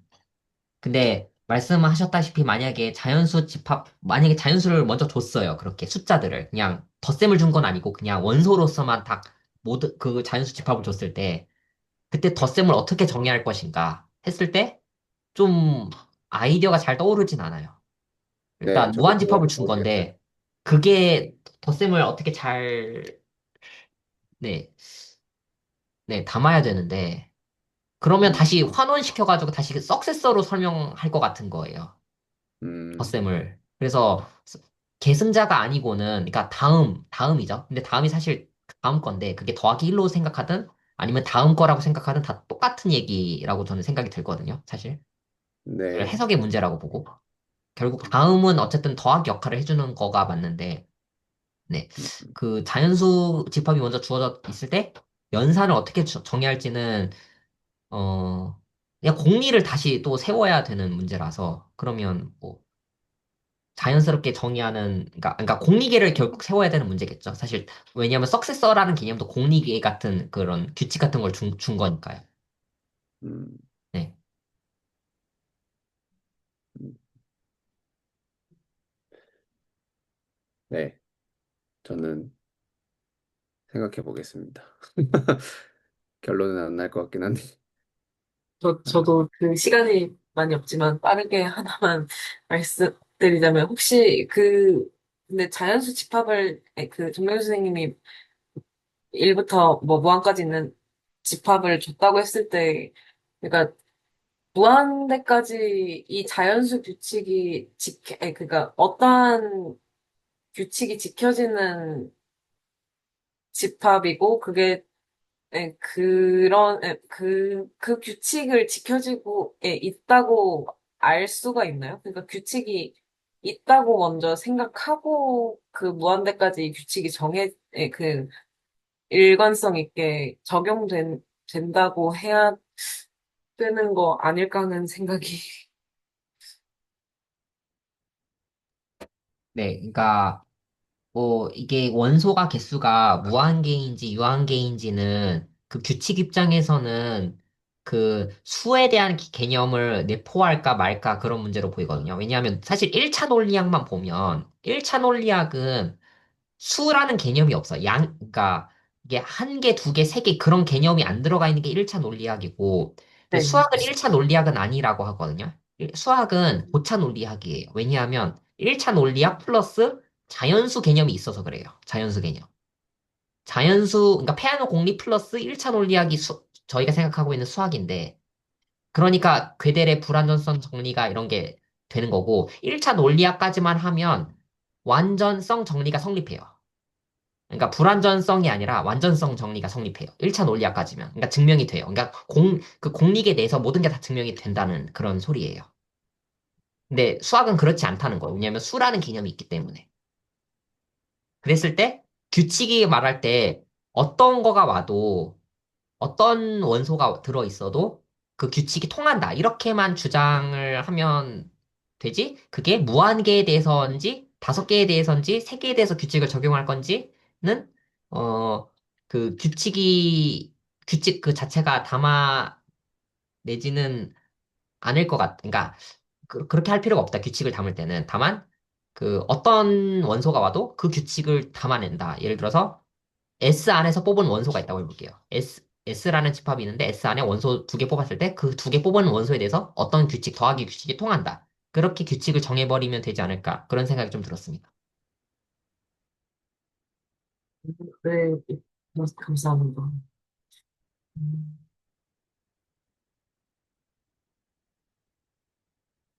어떤 거를 뽑는 거, 그러니까 그 구분집합으로 구분짓기 위한 게 공이라서 무한까지.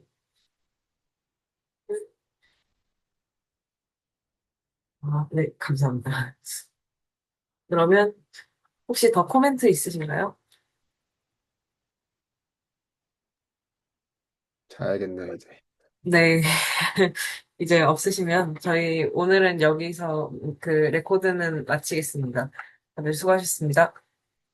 감사합니다. 네. 시간이 늦어서 지금 일단 저는 방은 남겨놓겠습니다. 녹화를, 네, 꺼야, 네, 되지 않을까요? 아, 녹화 중인데.